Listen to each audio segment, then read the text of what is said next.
experimental. Galera, eu fiz questão de falar essa daqui. Algumas pessoas perguntam, têm dúvida. Na internet, você lê, você só vê aqueles passo a passo abstrato, você não consegue entender nada. Eu tentei procurar aqui, para quem quiser fazer uma pesquisa experimental, tentei trazer os passos de como eu faria. Nunca tive a oportunidade de fazer uma pesquisa experimental, mas eu conheço bem quais são os passos e tentei trazer aqui de uma forma simples, da minha linguagem, para você.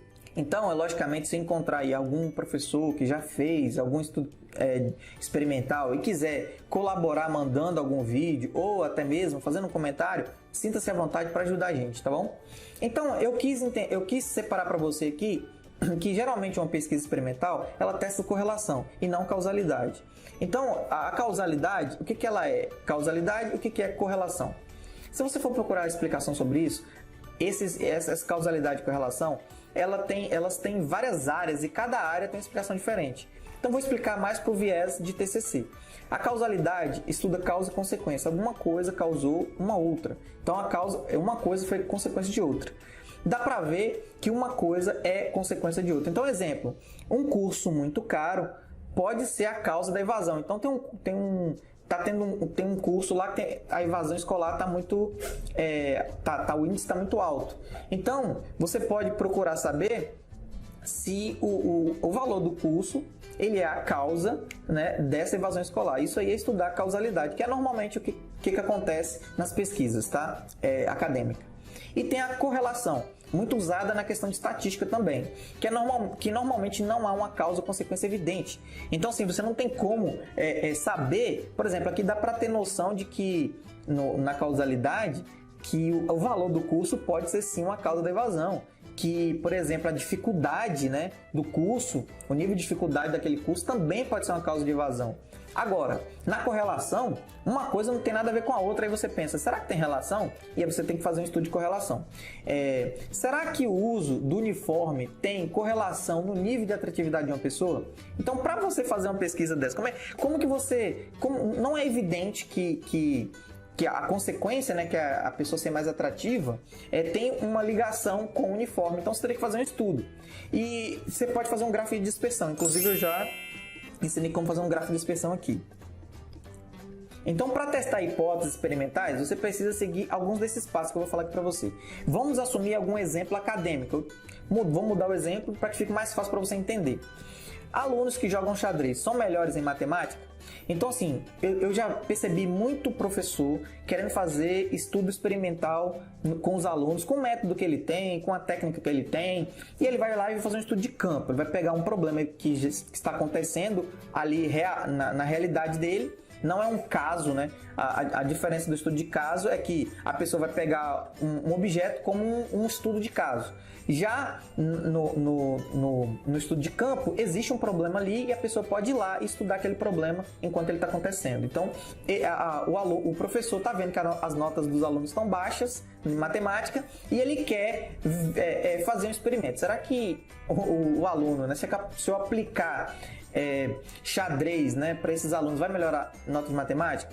Para que ele fizesse esse experimento seria muito mais difícil, porque ele teria que passar muito tempo ensinando os alunos a estudar xadrez, até ele chegar numa outra etapa. Então ele poderia mudar um pouco o estudo e verificar se o xadrez ele tem relação com o raciocínio em matemática. Então ele faria um estudo de correlação. Então vamos lá. Então, primeiramente, você vai ter que listar as variáveis. O que é isso, professor? Então, você vai ter que pensar sobre o que você está correlacionando. Então, eu estou correlacionando nível de xadrez com o nível de matemática. Então, esse é o primeiro passo. Liste suas variáveis. Tem as variáveis independentes e as dependentes. Eu já falei sobre isso nos primeiros vídeos dessa série. Vou deixar aqui para você estudar mais. Então, você vai ter que arquitetar um experimento de correlação. Muitos alunos chegam, professor, mas como eu vou fazer? Me diz como eu faço para fazer uma pesquisa assim, assim, assado. Gente, para cada pessoa você tem que arquitetar um experimento. Você tem que arquitetar a sua pesquisa. Toda pesquisa é diferente. Muito aluno pergunta, professor, como eu vou fazer esse quadro? Professor, como eu vou fazer esse gráfico? Gente, não existe nenhuma padronização para como você vai apresentar os seus resultados. Isso que é a mágica da pesquisa. É você que tem que encontrar uma forma de apresentar isso, de estudar isso, de arquitetar isso, tá bom? Então, qual é o primeiro passo? Eu faria como aqui? Então, Basicamente não é como eu faria, mas você vai entender que lá para frente uma coisa tem que correlacionar com a outra. Vamos lá. E para isso você tem que arquitetar isso daqui. Então você vai separar um grupo de alunos que sabe jogar xadrez, vai fazer uma amostragem. Existem dois tipos de amostragem, a estatística e a não estatística. Então eu não falei disso aqui porque... mas eu já falei de amostragem, como você fazer o cálculo amostral. Eu vou deixar o link aqui em cima, como você pode fazer o cálculo amostral. Mas eu não falei muito sobre amostragem estatística, não estatística, porque não tem muito a ver aqui, tá? Segundo passo, o grupo vai passar por um torneio de xadrez. Então, não tem como você levantar o nível, pegou suas variáveis independentes, não é?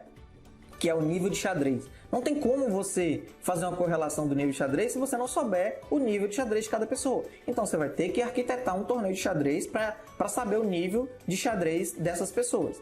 E aí você vai fazer um grupo.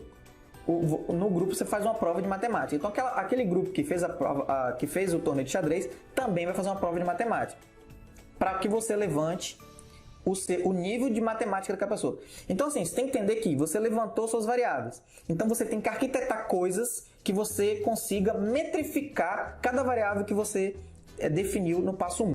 Então vamos lá. Você vai criar uma expressão lógica para a correlação experimental. Então o que é isso? A correlação deve ser 1 para 1 ou 2 para 1. Isso que eu estou falando é uma coisa estatística. O que é 1 para 1, 2 para 1? Quando você tem uma correlação perfeita, por exemplo, se o aluno teve a pior média lá de xadrez, ele teve a pior nota, é 1 para 1.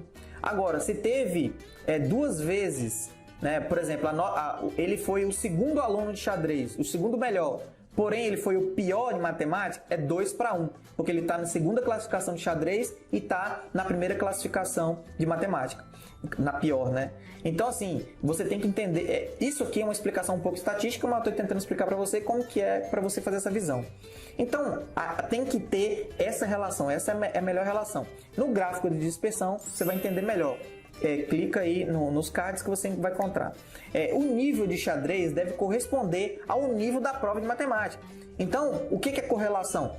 Forte correlação, correlação fraca. Então, você vai ter que fazer essa correlação do nível, tá? Pode usar gráfico de dispersão para analisar a experiência. Então, o gráfico de dispersão, quanto mais aqueles pontinhos estão próximos ou fazendo um tipo de curva, um tipo de seguindo, né? Se for, ele estiver tudo juntinho seguindo para cima, é correlação positiva. Se estiver tudo juntinho, então é uma correlação positiva também, mesmo que esteja descendo. Agora, se ele estiver todo espalhado, aí é uma correlação negativa, tá? Então, você vai base de teste, hipótese, primeiro e último. O que eu chamo disso aqui? Isso aqui é uma coisa que eu pensei. O que você vai ter que fazer? Você tem que pegar o primeiro e comparar com o primeiro, o segundo e comparar com o segundo, o terceiro comparar com o terceiro, certo? Só que primeiro você já faz a comparação do primeiro e do último. Então, o primeiro foi o que eu falei agora há pouco. Então, eu vou passar para o próximo aqui, ó. O pior aluno de xadrez também deve ser o pior em matemática. E o melhor aluno de xadrez também deve ser o melhor em matemática. Então, isso é correlacional. Então, quer dizer, se realmente tem uma correlação, o pior aluno de xadrez deveria ser o pior aluno de matemática. Lembrando que isso 1 para 1 quando for ótimo e 2 para 1 quando for positiva, mas fora isso já não tem mais, já não pode ser enquadrado em correlação, não tem correlação. Então se o aluno está em terceiro lugar em xadrez, mas vamos botar terceiro lugar no nível de 1 a 10, né? Se ele tem está no terceiro nível, mas em matemática ele está no primeiro, quer dizer, ele é pior, então já não tem uma correlação, porque já passou de 2 para 1, tá 3 para 1, né? Entendeu? Então, eu gostaria de dizer obrigado. E você gostou? Curta, comenta e compartilha este conteúdo, porque ele é de alto valor.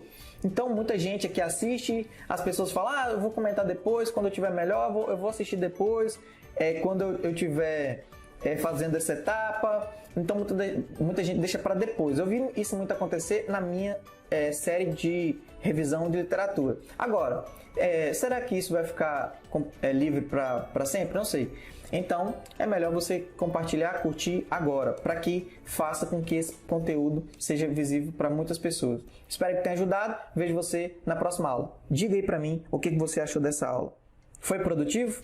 Te vejo na próxima aula. Até lá e bons estudos.